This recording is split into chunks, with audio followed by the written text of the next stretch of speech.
దేవుని పరిశుద్ధ నామన మీ అందరికీ వందనాలు చెల్లిస్తున్నాను.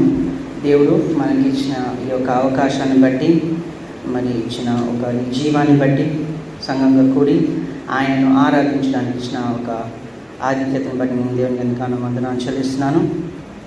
ఈ ఉదయ కాలము మరి ఆరాధన నిమిత్తం ఏర్పరచబడిన వాక్యాన్ని చదువుకుందాము. అపోస్తలుడైన పేతురు రాసిన మొదటి పత్రిక 15వ వచనం, 1వ అధ్యాయము 15-16. First Peter, 1st chapter 15 and 16 verses. ఎవరన్నా చదవాలి?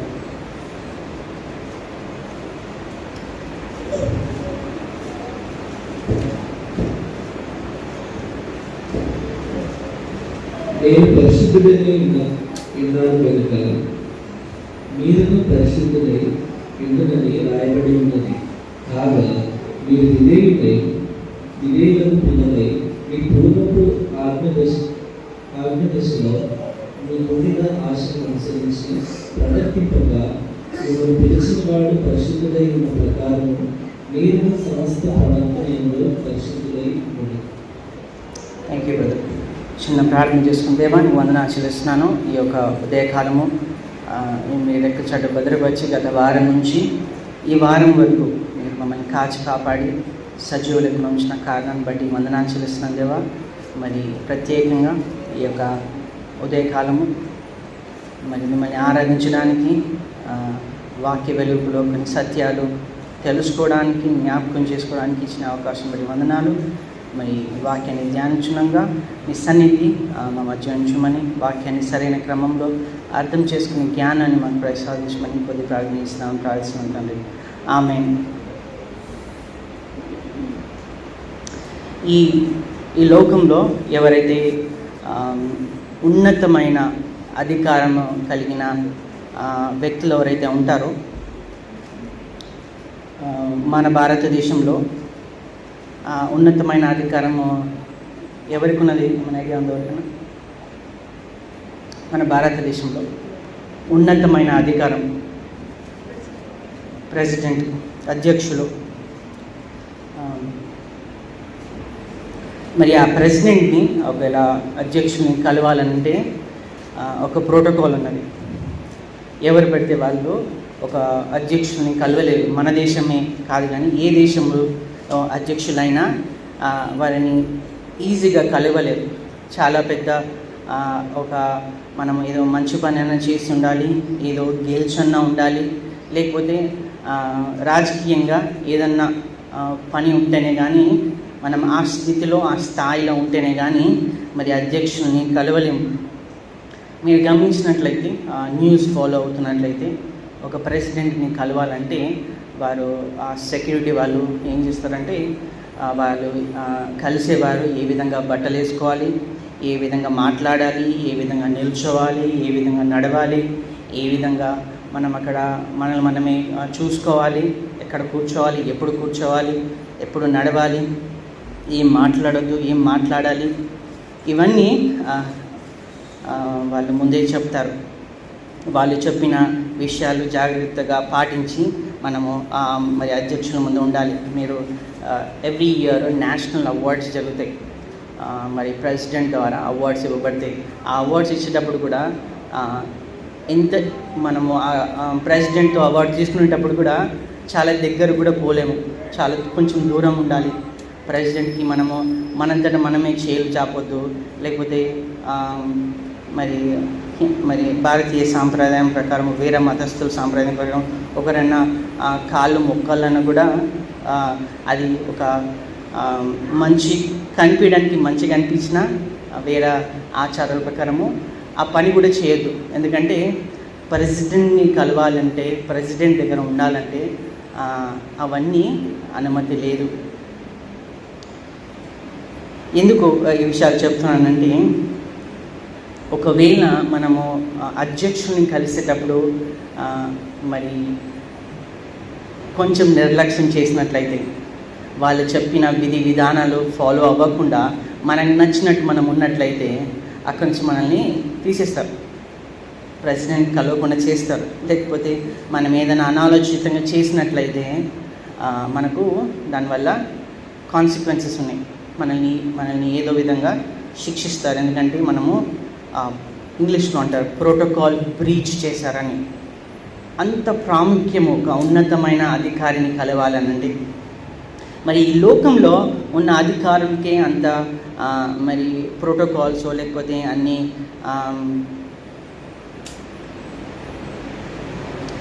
రూల్స్ అండ్ రెగ్యులేషన్స్ ఉంటే మనం ఆరాధించే దేవుడు సృష్టికర్త, రాజులకు రాజు, ప్రభు అయిన ప్రభు, మరి ఆయన ఈ సృష్టి అంతటికీ ఆధారభూతుడైన దేవుడిని మనము ఆరాధించడానికి ఏ ఉదయకాలం వచ్చినప్పుడు మరి ఆయనను ఆరాధించడానికి కూడా ఒక నియమ నిబంధనలు ఖచ్చితంగా ఉన్నాయి, ఒక ప్రోటోకాల్ ఉన్నాయి. మనము నిర్లక్ష్యంగా స్వభావము కలిగి ఉండే అవకాశం లేదు దేవుని సన్నిధిలో. ఒకవేళ ఈ ఉదయకాలము ఎందుకు వచ్చారు ఈ మనము ఈ సంఘానికి అంటే, ఒకవేళ అది దేవుణ్ణి సంపూర్ణంగా ఆత్మతో సత్యంతో ఆరాధించడానికి కాకపోతే మనమే పరీక్షించుకోవాలి. భయంతో వణుకుతో ఈ సన్నిధిలో ఈ క్షణము మనం లేనట్లయితే మనమే పరీక్షించుకోవాలి. బైబిల్లో ఒక మాట రాయబడింది, చాలాసార్లు చదివినప్పుడల్లా నాకు ప్రత్యేకంగా భయం వేస్తుంది. హీబ్రూయులకు రాసిన పత్రిక 10వ అధ్యాయము 31వ వచనంలో ఏమని రాయబడిందంటే, జీవము గల దేవుని చేతిలో పడుట భయంకరము అని రాయబడి ఉన్నది. It's a dreadful thing to fall in the hands of the living God. మరి అంత భయంకరమైన దేవుడు సన్నిధిలో మనం ఉన్నట్లయితే మనలో ఇంకెంత వణుకు, మనలో ఇంకెంత భయము, మనలో ఇంకెంత భక్తి ఉండాలో మనమే పరీక్షించుకోవాలి.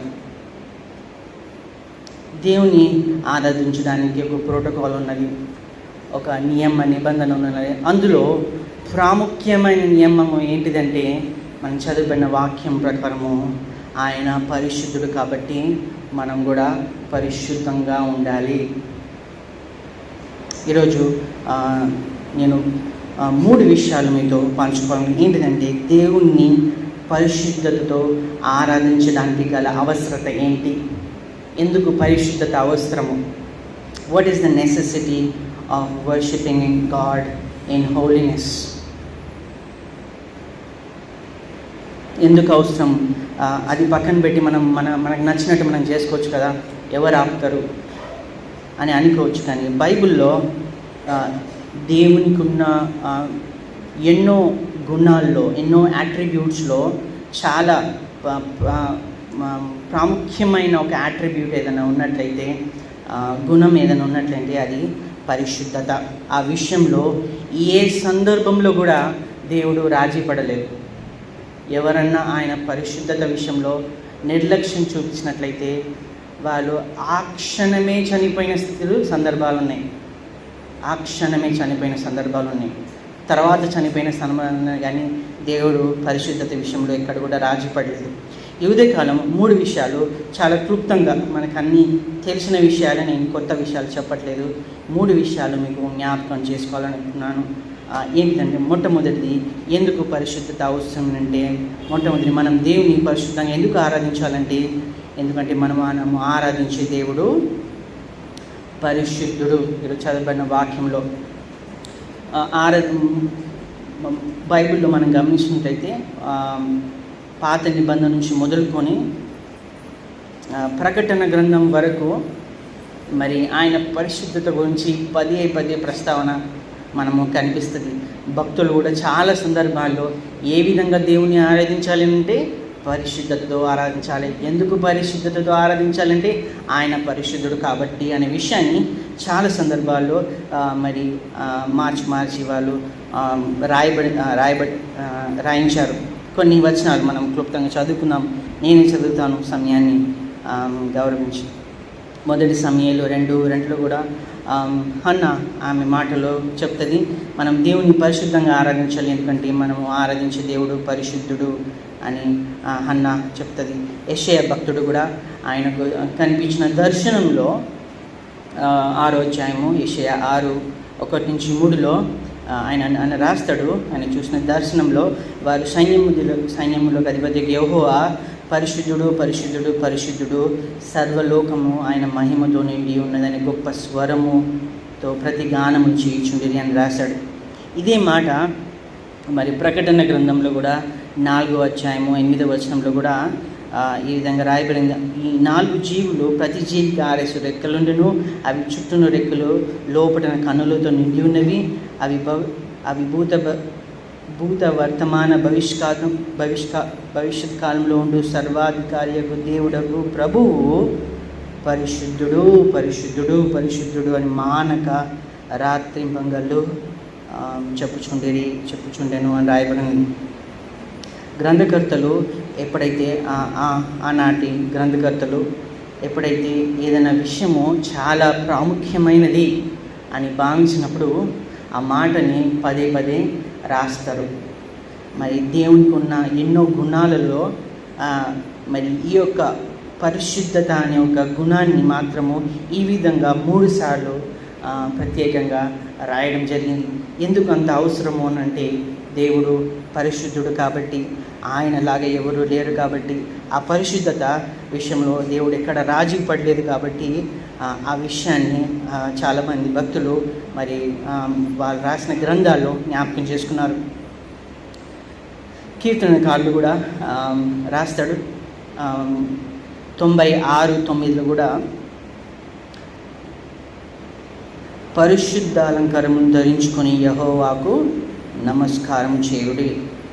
పరిశుద్ధ అలంకారముతో 99:5 కూడా మన దేవుడైన యెహోవా గణపరచుడి, ఆయన పాదపీఠం ఎదుట సాగిలపడుడి. ఎందుకు అనంటే ఆయన పరిశుద్ధుడు అని కీర్తనకారుడు అంటాడు. 99:9 కూడా మన దేవుడైన యెహోవా పరిశుద్ధుడు, మన దేవుడైన యెహోవా అను గణపరచుడి, ఆయన పరిశుద్ధ పర్వతం ఎదుట సాగిలపడుడి. ఇజ్రాయెల్ ప్రజలతో దేవుడు ఒక విషయాన్ని చెప్తాడు. అదే మాటని మరి హన్నా జ్ఞాపకం చేసుకుంటుంది. అదే మాటని పేతురు జ్ఞాపకం చేసుకునేది. ఈరోజు మనం చదువుకున్న వచనం లేవికాండము 19:2 రాయబడిన మాట, మీరు పరిశుద్ధులై ఉండవలను, మీ దేవుడైన యెహోవాకు నేను పరిశుద్ధుడై ఉన్నాను. ఇజ్రాయెల్ ప్రజలు చెప్తాడు, నేను పరిశుద్ధుడిని కాబట్టి, మీరు నా జనాంగం కాబట్టి, మీరు నన్ను ఆరాధించాలి కాబట్టి మీరు పరిశుద్ధంగా ఉండాలి.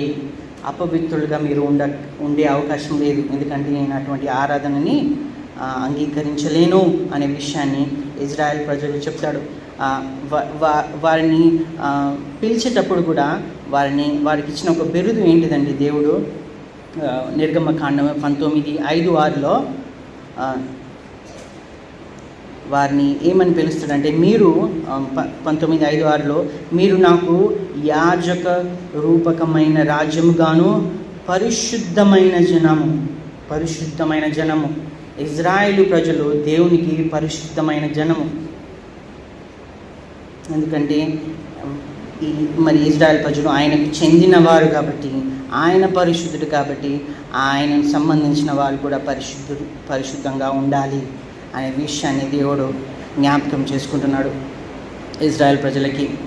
లేవికాండము 20:26 వచనంలో కూడా, మీరు నాకు పరిశుద్ధులై ఉండవలెను, యెహోవాను నేను పరిశుద్ధుడును, మీరు నా వారై ఉండునట్లు అన్యజనుల నుండి మిమ్మను వేరుపరిచితిని. మీరు గమనించాలి, ఇజ్రాయెల్ ప్రజలకి దేవుడు మరి చాలా కష్టమైన ఆజ్ఞలు ఇవ్వడానికి కారణము వాళ్ళు ఏం తినాలి, ఏమి వేసుకోవాలి, ఎక్కడికి వెళ్ళాలి, ఎవరితో కలవాలి, ఎవరితో కలవద్దు, ఎవరి పెళ్లి చేసుకోవాలి, ఎవరిని చేసుకోవద్దు. ఎందుకు ఇన్ని ఆజ్ఞలు దేవుడు వాళ్ళకి ఎందుకు ఇచ్చాడంటే, వారు వేరుపరచబడిన జనాంగంగా ఉండాలి. పరిశుద్ధత అనగా వేరుపరిచిన అనుభవంలో ఉండాలి. దేవుడిలాగా ఎవ్వరు లేరు. పరిశుద్ధత అనగా ఒక మరి సింపుల్ భాషలో మనము జ్ఞాపకం చేసుకుంటే పరిశుద్ధత అంటే మరి వేరుపరచబడిన అనుభవంలో మనం ఉండాలి. దేవుడు ప్రత్యేకమైన వ్యక్తి కాబట్టి మనం కూడా ఇజ్రాయిల్ ప్రజలు కూడా పరిశుద్ధంగా ఆ వేరుపరచబడిన అనుభవంలో ఉండాలి కాబట్టి వాళ్ళకి అన్ని ఆజ్ఞలు ఇచ్చాడు. మరి అటువంటి అనుభవంలో ఇన్ని వచనాలు నేను చదివిస్తున్నానంటే దేవుడు ఈ విషయాన్ని పదే పదే రాపించాడు. పరిశుద్ధంగా ఉండాలి, పరిశుద్ధంగా ఉండాలి, నేను పరిశుద్ధును, మీరు పరిశుద్ధమైన జనామము. మనం రక్షింపబడ్డాక దేవుడు మనల్ని ఏం చేశాడంటే మనల్ని పరిశుద్ధులుగా చేశాడు. మనం పాపులం కామండి. ఒకవేళ రక్షింపబడిన వ్యక్తులమైతే మనకు దేవుడు ఇచ్చిన ఒక బిరుదు, మనం పరిశుద్ధులము. మరి ఆ పరిశుద్ధత కలిగిన క్రైస్తవులుగా ఉంటున్నామా అనే విషయాన్ని మనము జ్ఞాపకం చేసుకోవాలి. ఉదయకాలం హబక్కుకు 1వ అధ్యాయం 13వ వచనంలో ఆయన ఒక ప్రాముఖ్యమైన విషయం చెప్తాడు. ఆయన పరిశుద్ధత గురించి ఏమని రాయబడిందంటే హబక్కుకు రాస్తాడు, నీ కనుదృష్టి దుష్టత్వమును చూడలేనంత నిష్కలమైనది కదా, కపటములను నీవు చూచియు దుర్మార్గులు తమకంటే ఎక్కువ నీతిపరులను నాశనం చేయగా నీవు చూచి ఎందుకు కోరుకున్నావని మరి హబక్కుకు దేవునితో మాట్లాడతావు. దుష్టత్వమును చూడవు కదా, పాపముని చూడవు కదా, పాపం విషయం రాజుపడవు కదా. ఇంగ్లీష్ టైంలో your eyes are too pure, అతి పరిశుద్ధం కదా నీ కనులు, పాపం చూడనేంత అతి పరిశుద్ధం కదా, నువ్వు you cannot tolerate wrong doing God అని హబక్కుకు రాస్తాడు. మరి అంత జాగ్రత్త కలిగిన దేవుడు పరిశుద్ధత విషయంలో ఇన్నిసార్లు మరి తన పరిశుద్ధత ఎంత ప్రాముఖ్యమైనది అనే విషయాన్ని ఎన్నిసార్లు చెప్పిన దేవుణ్ణి మనము ఆరాధించడానికి ఉదయకాలం వచ్చినప్పుడు మనలో ఎంత మాత్రము పరిశుద్ధత ఉన్నది అనే విషయాన్ని మనము కొలుచుకునే అవసరత ఉన్నది. ఎందుకంటే దేవుని పరిశుద్ధత లేకుండా దేవుణ్ణి మనము ఏమాత్రం కూడా ఆరాధించలేము. కేవలం సండే అనే కాదు, కానీ ఉదయకాలం లేచినప్పుడు నేను పరిశుద్ధంగా ఉన్నానా, రాత్రి పడుకునేటప్పుడు నేను పరిశుద్ధంగా ఉన్నానా, ఈ రోజంతా నేను పరిశుద్ధంగా ఉన్నానా అనే విషయాన్ని కోల్చుకుంటున్నామా? Are we weighing our holiness అనే విషయాన్ని మనల్ని పరీక్షించుకోవాలి, కోల్చుకోవాలనే విషయాన్ని ఉదయకాలం జ్ఞాపకం చేసుకున్నాం. రెండవది, ఎందుకు పరిశుద్ధత అవసరము అని అంటే, మనము పరిశుద్ధంగా ఉండడానికి పిలువబడ్డాము. ఎందుకు దేవుడు మనల్ని రక్షించాడు అని అంటే, మనము పరిశుద్ధంగా ఉండాలి కాబట్టి, దేవుని పరిచర్య చేయడానికి కాదు. మన రక్షణ మనం రక్షింపబడడానికి కారణము ఇవన్నీ సెకండరీ. నా తలాంతులు నేను దేవుడి కోసం వాడాలి, అవి సెకండరీ. నా దేవుడు నాకు ఇచ్చిన ఆత్మీయమైన వరాలు దేవుని కోసం వాడడము సెకండరీ. దేవుని కోసం గొప్ప పరిచర్య చేయాలా, దేవుని కోసము నాకు ఇచ్చిన ఆస్తి అంతా దేవుని కోసం ఇవ్వాలి, గొప్పగా వాడబడాలి, ఇవన్నీ సెకండరీ. కానీ దేవుడు ఎందుకోసం మనల్ని పిలుచుకున్నాడు అని అంటే, మనం పరిశుద్ధంగా ఉండాలని ఆ విషయాన్ని. ఒకవేళ అది కాకుండా మనం ఈ దేవుని కోసం ఏది చేసినా అది వ్యర్థమే అనే విషయాన్ని ఉదయకాలము జ్ఞాపకం చేసుకుంటున్నాను. ఎఫెసీ రాసిన పత్రిక 1వ అధ్యాయము 4వ వచనం ఎవరైనా చదువురా? ఎఫెసీ రాసిన పత్రిక 1వ అధ్యాయము 6వ వచనం చదవండి. తన ప్రేమియందు తాను ఉచితంగా మనకు అనుగ్రహించిన తన కృప మహిమకు కీర్తి కలుగునట్లు తన చిత్త ప్రకారమైన దయా సంకల్పము చొప్పున యేసుక్రీస్తు ద్వారా తనకు కుమారులుగా స్వీకరించుటకై మనలను ముందుగా తన కోసం నిర్ణయించుకొని మనము తన ఎదుట పరిశుద్ధులమును నిర్దోషులమునై ఉండవలెనని జగత్తు పునాది వేయబడక మునిపే ప్రేమ చేత ఆయన క్రీస్తులో మనలను ఏర్పరచుకొనెను. జగత్ పునాది వేయబడక మునుపే మనల్ని పరిచర్య కొరకు ఏర్పరచుకోలేదు. దేని కొరకు ఏర్పరచుకున్నాడంటే, నీవు నేను ఆయన ముందు పరిశుద్ధుడుగా ఉండడానికి నిర్దోషులుగా ఉండడానికి మనల్ని ఏర్పరచుకున్నాడు. ఇవన్నీ ప్రాముఖ్యమే, పరిచర్య ప్రాముఖ్యమే, దేవుని కోసము పనులు చేయడం ప్రాముఖ్యమే. కానీ ఒకవేళ మనలో పరిశుద్ధత లేకపోతే మనం పరీక్షించుకోవాలి. ఒకవేళ ఒక మాట చదువుతున్నాము, తిమోతికి రాసిన 2వ పత్రిక 2వ అధ్యాయము 20-21.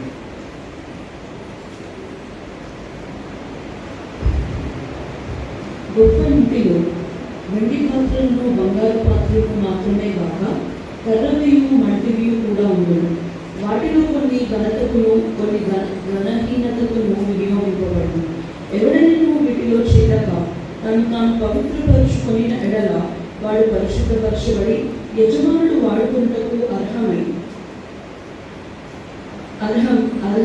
ప్రతి సత్కార్యములకు సిద్ధపరచబడి ఘనత నిమిత్తమైన పాత్ర ఉండును.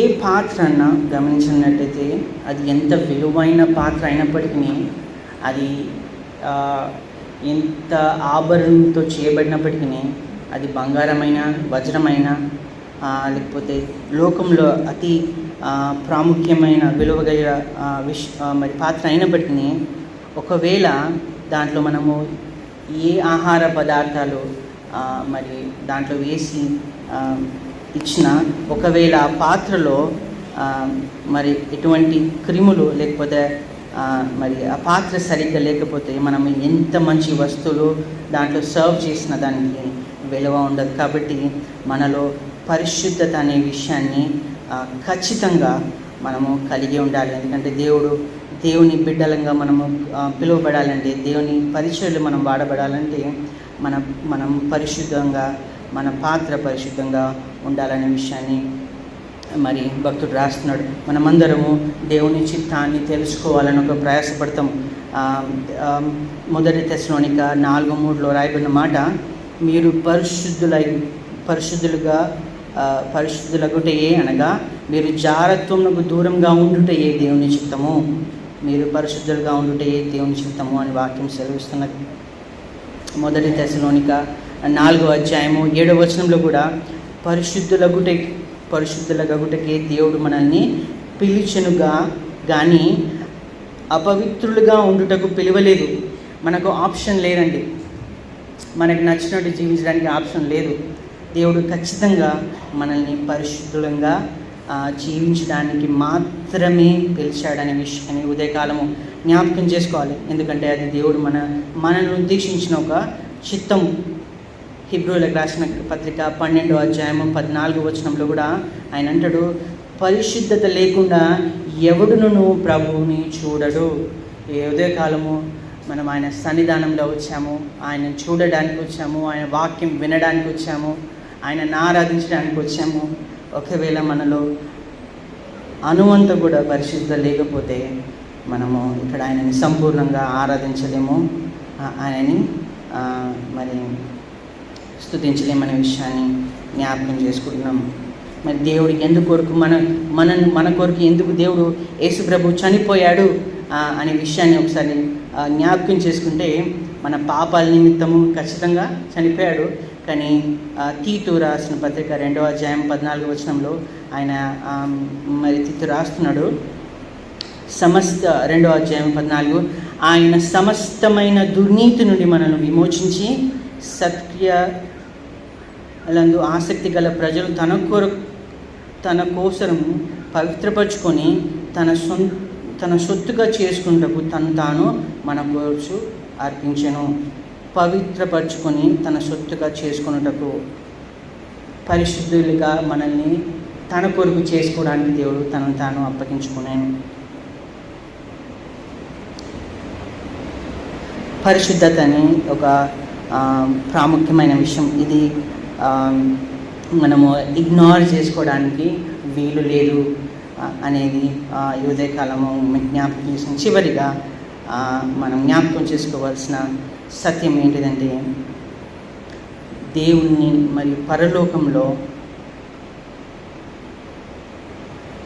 మనము దూతలు మరి దేవుని ఏ విధంగా ఆరాధిస్తున్నారంటే వాళ్ళు అక్కడ పరిశుద్ధులు కాబట్టి పరిశుద్ధత అనేది అక్కడ ఒక జీవించే విధానం. మనం ఈ భూలోకంలో చాలా తక్కువ సమయం జీవిస్తాం. పరలోకంలో రక్షింపబడిన వ్యక్తులమైతే నిత్యత్వం వరకు జీవిస్తాం. కాబట్టి మనము అక్కడ ఉండి జీవించే విధానము ఇక్కడ మనము కనపరుచుకోవాలి. ఒకవేళ అటువంటి అనుభవం మనలో లేకపోతే మనము రక్షింపబడిన వ్యక్తులము మరి పరలోకంలో మరి ఏమాత్రం కూడా దేవుని పరిశుద్ధంగా ఆరాధించలేము. ఆ అనుభవంలో మనం ఇక్కడ లేకపోతే మరి అక్కడ మనము దేవుని ఆరాధించలేము. కాబట్టి రక్షింపబడిన మనము ఏ ఉదయకాలము ఏమని జ్ఞాపకం చేసుకోవాలంటే మొట్టమొదటిగా పరిశుద్ధత అనేది ఒక రిక్వైర్మెంట్ దేవుణ్ణి ఆరాధించడానికి. ఆయన పరిశుద్ధుడు కాబట్టి మనం ఆయనని పరిశుద్ధతతో ఆరాధించాలి. ఆయన వారమని మనం పిలువబడాలంటే మనలో పరిశుద్ధత మనం ఇక్కడ ఈ భూలోకంలో సంపూర్ణంగా పరిశుద్ధులము అవ్వము, అది ఖచ్చితం. ఎప్పుడు పరిశుద్ధంగా సంపూర్ణత ఎప్పుడు వస్తుందంటే ఆయన రాకడ వచ్చినప్పుడే, ఆయనతో పాటు మనం ఎత్తబడినప్పుడే మనం పరిశుద్ధంగా సంపూర్ణ పరిశుద్ధత మనకు వస్తుంది. కాబట్టి మనం ఆ పరిశుద్ధత వైపు ఒక మెట్టు ముందుకు వెళ్ళాలి. ఈరోజు ఒక లెవెల్ ఆఫ్ పరిశుద్ధత మనలో ఉన్నట్లయితే నెక్స్ట్ వారం ఇంకో మెట్టు ముందుకు వెళ్ళాలి కానీ వెనకకి వెళ్ళదు. పాపం విషయంలో మనము కన్సిస్టెన్సీ, మనం పాపం చేసే విషయంలో కూడా అది తగ్గుతూ ఉండాలి కానీ ఎక్కువ అవ్వద్దు అనే విషయాన్ని మనం జ్ఞాపకం చేసుకోవాలి. రెండవది మనం ఎందుకు దేవుని ఆరాధించాలి పరిశుద్ధతతో అంటే దేవుడు మనల్ని ఏర్పరచుకోబడినానికి కారణము మనము పరిశుద్ధులుగా ఉండాలి అని. మూడవది మరి పరలోకంలో పరిశుద్ధత అనేది ఒక జీవించే విధానం. ఆ విధానము మనము ఈ భూలోకంలో మనము కనపరుచుకోవాలి. ఈ ఉదయకాలం ఒకవేళ మనలో పరిశుద్ధత లేకుండా ఈ ఉదయకాలం దేవుని సన్నిధిలోకి వచ్చినట్లయితే వాక్యం సెలవిస్తుందంటే ఆయన నమ్మదగిన వాడు కాబట్టి ఒకవేళ మన పాపములు మనం ఒప్పుకున్నట్లయితే ఆయన నమ్మదగిన వాడు, నీతిమంతుడు కనుక మనము మన పాపాలను క్షమించి సమస్త దుర్నీతి నుండి మనల్ని పవిత్రులుగా చేస్తాడు అని వాక్యం సెలవిస్తుంది. ఒక ఉదయకాలము ఒకవేళ మనలో అనువంత కూడా పాపం ఉన్నట్లయితే, అనువంత కూడా అపవిత్రత ఉన్నట్లయితే మనం అది దేవుని సన్నిధానంలో సమర్పించుకొని పరిశుద్ధతకు ఉండే బరువుని ఆరాధనలో పరిశుద్ధతకు ఉండే ఆ బరువుని అర్థం చేసుకొని దేవుని భయముతో వణుకుతో మరి ఉదయకాలము మనమందరం కలిసి ఎవ్వరము మరి పర్ఫెక్ట్ కాదు కానీ మరి ఆ పర్ఫెక్షన్లో మనం వెళ్ళాలి. మరి ఆత్మతో సత్యముతో పరిశుద్ధతతో ఈ ఉదయకాలం మనమందరం దేవుని ఆరాధించాలని మనవి చేస్తూ ఈ కొద్ది మాటలు ముగిస్తున్నాను.